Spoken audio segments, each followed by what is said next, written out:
Hey there, Nopenguin here. Change of heart is bad. I'm sorry to be the one to tell you this. For those of you just waking up from a 10-year coma, firstly, go back to sleep, it's not worth it.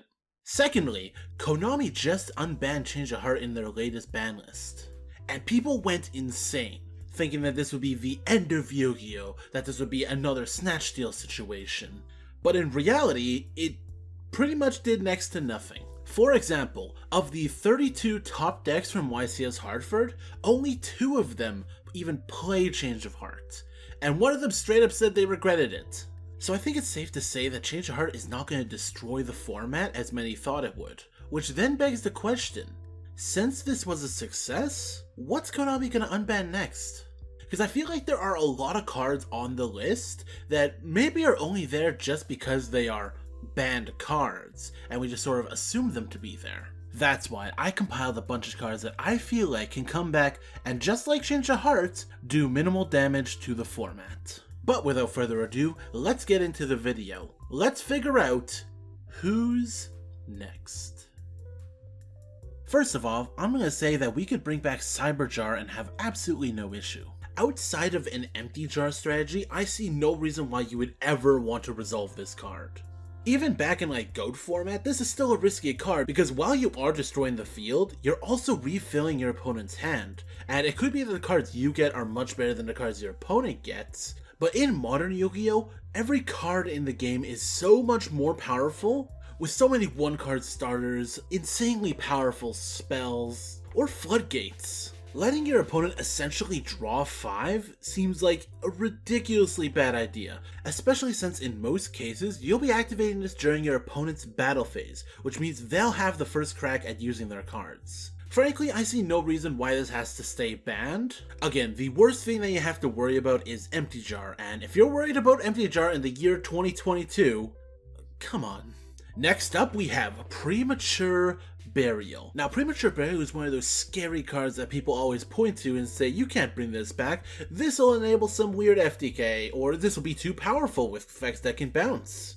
But in reality, a lot of the cards that abuse Premature Burial, like Brionic, have since been errated to where we can't really use this like we did before. Now, you could argue that a deck that has things like Zephyrs the Elite and other cards that can bounce this to the hand, you can just special summon cards from the graveyard over and over and over again. Except that deck already exists, it's called Lunalight, and it's already bad. Hell, Monster Reborn is at 1, and I barely see anyone playing it. And to top all of that off, you have to pay 800 life points to even use this card, which in our current time rules, you are never going to want to do. Imagine doing an insane Premature Burial combo, reusing it 7 times within a turn, just for the judge to call time in the round. I feel like this is absolutely a card that is on the list just because it's known for being on the list, and I think Premature Burial can come off with no issue.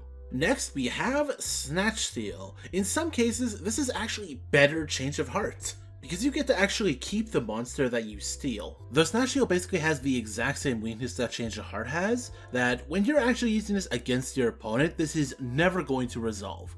All Statch Steal, Change of Heart, Mind Control, all these cards really are at the end of the day, is a way to bait out a negation. Now, there's absolutely an argument that having too many of these in a format could make a critical mass to where just running a bunch of these is good enough, but if I'm being frank, the people who are playing Change of Heart, at most, I could see them switching over to Statch Steal. I really can't see them fitting a second slot in their deck for this card. Now, this next one is going to be very contentious, but I actually completely believe this to be true. Card of Safe Return is bad. Card of Safe Return can come back to 1. Now, I can already sense your fight or flight response is activating, but hear me out. What does Card of Safe Return do? Well, every time a monster is special summoned from the graveyard, you can draw 1 card. And I want to ask you, what deck will want to run a draw spell that you're going to need additional support to get any real value out of? Because if you get 1 draw, it's an upstart. But if you get 2 draws, that's when it becomes a pot of greed. But you're already having to expend multiple cards to get to this point. And to get any really insane value, you're going to have to put a lot of resources not only in your hand, but within deck building to be able to get any real value out of this. Not to mention, this card is completely incompatible with the best consistency booster in the game, Pot of Prosperity.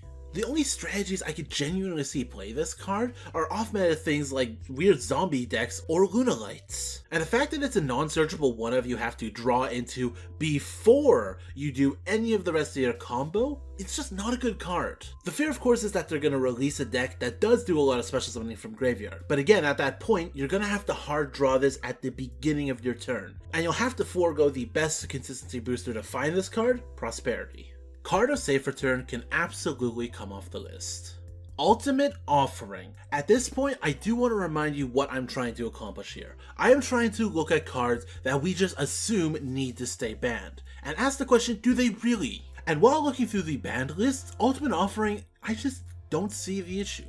The fear, of course, is that you can, during your opponent's battle phase, summon a bunch of monsters and interrupt their plays. That would assume that you would be going first and your opponent has already broken your board, and that you have enough cards in hand to facilitate some sort of comeback during their battle phase where they already have set up their own board. And this effect is already in the game. Floos, who are probably the best person to even use this card, already have this effect on their field spell, and what's good about that is that activates during the main phase. So you can interrupt your opponent before they set up their board. If any of you out there are genuinely scared that a deck like Gadgets will add too many cards to their hand during the battle phase, like, who are you dueling?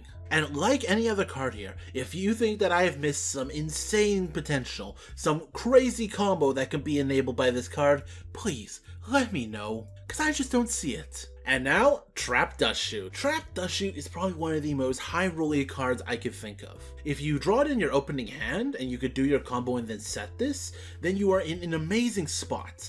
You're able to look at your opponent's hand, get all that information, and put a card back. However, if you do not open this, if you draw this on your second, third, fourth, any other point, this card is complete garbage. It is a dead card through and through. Not to mention, with the amount of hand traps that a lot of modern decks are playing, it's not unheard of for your opponent to expend 3 hand traps during your turn, meaning once they draw, you still won't be able to use this card. And this is only good if you go first. If you go second and draw this in your opening hand, that's still terrible. This is a card that has exactly one situation where it is good.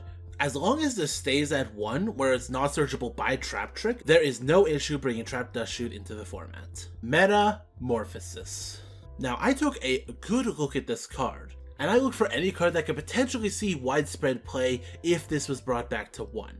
And given the amount of fusion monsters that need to be fusion summoned to activate their effects, or even to be summoned at all, alongside the level requirements of the card we need to tribute, there are only 2 examples of cards that I could see making any decent meta-relevant play. One of which is by tributing a level 10 monster, you could go into yugioh, which is an insanely good end boss, but that's only in a handful of decks that aren't really that powerful to begin with. Not to mention this is a one-of that you will need to draw out of your deck. The more scary of the 2 cards that I found is Invoked Caliga. This is a level 4 monster with a pretty good floodgate type effect. If there is any argument against Metamorphosis, Caliga is that argument. Being a level 4, this is readily available in a lot of decks, and by distributing any leftover level 4s you may have, you can get out this really decent card. Of course, you'll really need to be ending on a random level 4 on your field, as if you do this at the beginning of your combo, you'll be interrupting your own combo. Now, this combo is decently powerful, which is why Metamorphosis is this late into the list. So this is the point of the video, this card and the cards that come after this, where I feel like bringing it back to 1 won't do nothing, but won't completely break the game. So Metamorphosis can potentially come back to 1. Now, the next 3 cards I have here are all in the same vein, and they have to deal with back row control. For starters, we have Giant Trunade. This is just a worst Harpy's Feather Duster in basically every situation. Again, there's the fear that you could bounce things like a Premature Burial or another card that you just want to reuse, but the cards that enable for this effect aren't even that great. And if we're looking at it from removing your opponent's cards, in most cases, you would rather you just destroy them. At most, I could see you wanting to bounce back Eldritch Traps so they don't hit the graveyard, but that's really about it. And on a similar note, Heavy Storm. Now, it's always been weird that we have Harpy's Feather Duster, but not Heavy Storm.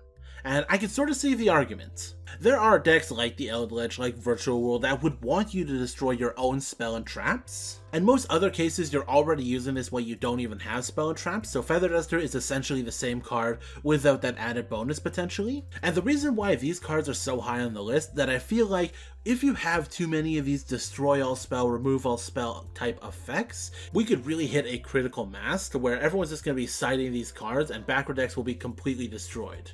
Which personally, I don't mind, but I wouldn't call that kind of change something that doesn't affect the format. So Heavy Storm and Giant Trunade may be able to come off the list. And sticking to our spell and trap theme, I have one card here that I'm actually not too sure where I'd put it on here on the list. In some cases, I think it should be lower. In some cases, I feel like right here is where we should put it. I decided I would err on the side of it being powerful, but Cold Wave. Now this card can only be activated at the start of your main phase 1, and until your next turn, you and your opponent cannot play or set any spell or trap cards. Now that seems pretty insane, completely blocking your opponent out of playing spell and traps. But it's at the cost of you not only hard drawing this, but forgoing your own spell or traps for the turn. I can absolutely see this being a powerful threat. You play this card, set up a board with your monsters, and that way your opponent has less options to interact with your board, which again is why it's so high here on the list. Cold Wave may not be able to come back to 1, but